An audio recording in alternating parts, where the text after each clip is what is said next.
هذه حاجة بتربي.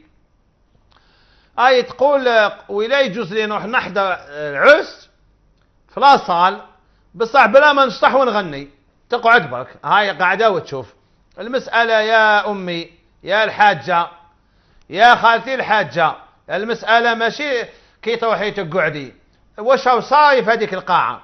دوك ولا القاعة فيها الحلال يجوز تروحي تقعدي، ويجوز حتى تزغرتي، ويجوز حتى تشطحي. إذا نسى في نسى، إذا نسى في نسى يجوز لك ترقصي وتصفقي وتزغرتي وتطبلي بالدربوكة، ماشي حرام، ماشي حرام أبدا. أما إذا كاين الحرام في هذه القاعة، يجيكم الشاب وجغللو باش يغني لكم غناء فاحش واختلاط الرجال بالنساء، وكما دو كان شفنا هادو مغنين هذوما ولاو يغنوا كلش حتى الإرهاب تعرفوا شو الإرهاب هم يغنيو. هذا الشاب قدير وهذا يغني غنية يقول على الطفلة، يقول نديها ونروح ولا تطيح الروح. نديها، اسمعوا، نديها ونروح ولا تطيح الروح.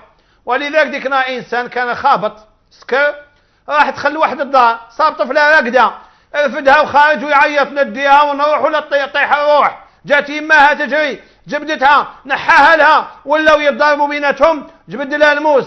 علاه؟ لان الشاب قادر وراه يعلم في الناس نديها ونروح ولا تطيح الروح. واحد مسمي روحه الشاب الروكا، الاخر الدوفان، الاخر الجابوني، الاخر البيرانيا. يا اعوذ بالله، وشنو هاد المغنين؟ هذا شاب بيرانيا وشاب الروكا والدوفان، وين رايحين بها؟ انت ربي مسميك محمد وتسمي روحك الدوفان ولا روكا ولا بيرانيا؟ ربي مسميك عبد القادر، تخلي هذه عبد القادر تسمي روحك بيرانيا روكا؟ حسبنا الله ونعم الوكيل. ما لا يا امي، اذا العرس هذا فيه الحلال روحي سطحي وزغرتي، وإلا فيه الحرام ما تروحيش.